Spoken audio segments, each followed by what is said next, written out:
అందరికీ నమస్తే. KVN breaking boundaries స్వాగతం సుస్వాగతం. నిన్న జరిగినటువంటి దేవర ప్రీ రిలీజ్ ఈవెంట్ ఎందుకు నిస్సహాయ స్థితిలో పడిపోయింది? ఏమైంది? ఏం జరిగింది? ఎందుకు జరిగింది? ఒక్కసారి ఆలోచించండి. దీనికి అన్నిటి కారణాలు మీకు కనిపిస్తాయి. ఏ విధంగా చూసినా కనిపిస్తాయి. ఎందుకంటే ఒకటి, వీళ్ళు ప్రభుత్వ పరంగా అనుమతుల కోసం ప్రయత్నం చేసినప్పుడు ఉప్పల్ స్టేడియం అనుకున్నప్పుడు అక్కడ అనుమతులు లభించలేదు. ఒకవేళ ప్రభుత్వం ఎందుకు అనుమతులు ఇవ్వలేదన్న దాని మీద విశ్లేషించుకుంటే ఇది వర్షాకాలం, జనాలకి చాలా ఇబ్బందికరమైన పరిస్థితుల్లో ఉన్నారు.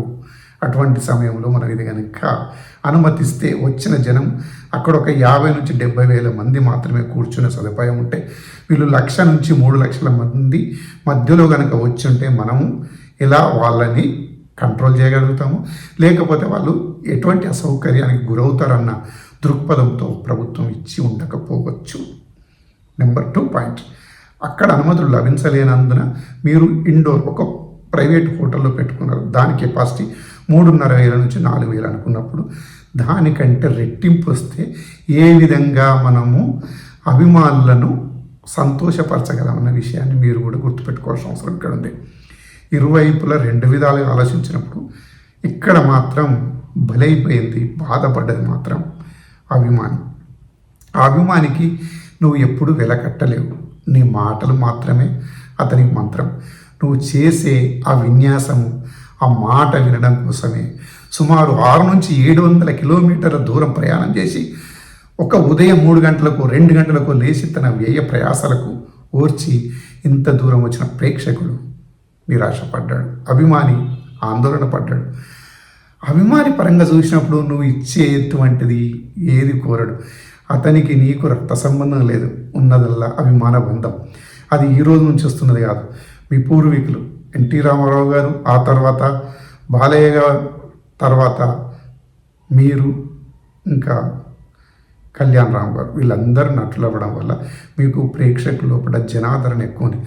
దీనికి మించి మీది ఒక పార్టీ, ఆంధ్ర రాష్ట్రాన్ని ఏలినటువంటి పార్టీ, మీ పార్టీ మీకు అభిమానానికి కుదవలేదు. దానివల్ల దృష్టిలో పెట్టుకొని మనం ఎక్కడ పెట్టాల్సింది, ఎలా పెట్టాల్సిందని ఒకసారి ఆలోచించి పెట్టుంటే బాగుండేనేమో అని మన అభిమానులు ఆలోచించుకుంటున్నారు. సరే, ఎన్టీఆర్ గారు, మీరు తప్పిదం ఎక్కడ చేయలేదు. మీరు మానసికంగా స్థిరంగా ఉన్నారు, మానసిక ఆలోచన పరులు. మీరు జనానికి ఏది అవసరమో, అభిమానికి ఏది అవసరమో చేయడంలో వెనకపోరు. సినిమా స్క్రీన్ మీద చేసే విన్యాసాలు ఎక్కడో ఏదో అద్భుతాలు జరుగుతాయని తన గుండెల్లో పెట్టుకొని చూసుకునే అభిమాని ఎంతో వ్యయ ప్రయాసాలు కోర్చి ఇంత దూరం వస్తే అతనికి జరిగినటువంటి, నిజంగా చెప్తున్నా, అతనికి చాలా అంటే చాలా బాధ కలిగిన విషయం ఇది. ఎందుకంటే సుమారు 6 సంవత్సరాలైంది మీరు ఒంటరిగా వచ్చి సినిమా చేసి, కానీ మిమ్మల్ని చూడాలని ఆ తాపత్రయం, ఆ అభిమాని కళ చెదిరిపోయింది, కళ్ళల్లో నీళ్లు కనబడ్డాయి, ఆవేశంతో రగిలిపోయారు.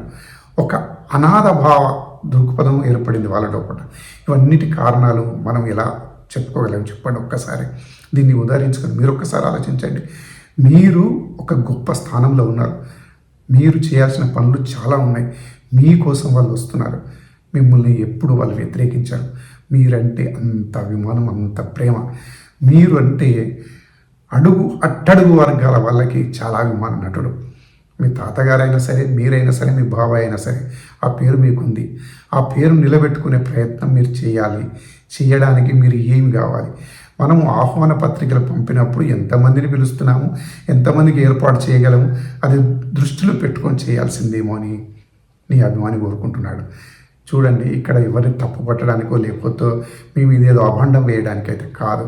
కానీ ఏది ఏమైనా మీకు ఈ సినిమాకి నిజంగా జరుగుతున్న నిన్నటి ఘటన మీకు ప్లస్సే అవుతుంది, మైనస్ కాదు. ఎందుకంటే అంతకంటే రెట్టించిన ఉత్సాహంతో ప్రేక్షకుడు సినిమా హాల్లోకి వచ్చి కేరింతలు చప్పట్లతో కొట్టి మిమ్మల్ని ఆశీర్వదిస్తారని ప్రతి ఎన్టీఆర్ తెలుగుదేశం అభిమానులు ఎంతో ఉత్సాహంగా ఉన్నారు. మీరు ఎటువంటి దిగులు పడాల్సిన అవసరం లేదు. మీకు ఖచ్చితంగా సినిమా పరంగా సూపర్ డూపర్ హిట్ అవుతుంది. ప్రతి ప్రేక్షకులు నీకు అభినందనలు అందిస్తారు. లైక్ చేయండి, షేర్ చేయండి, సబ్స్క్రైబ్ చేయండి. KVN breaking boundaries. మీ సహకారం నాకు చాలా అవసరం. నేను మంచి చెప్పడానికి ప్రయత్నం చేస్తా, అన్యోన్యంగా మాట్లాడడానికి ప్రయత్నం చేస్తా, కావాల్సిన మెసేజ్ ఇవ్వడానికి ప్రయత్నం చేస్తా. ఉంటా. Thank you. ధన్యవాదాలు.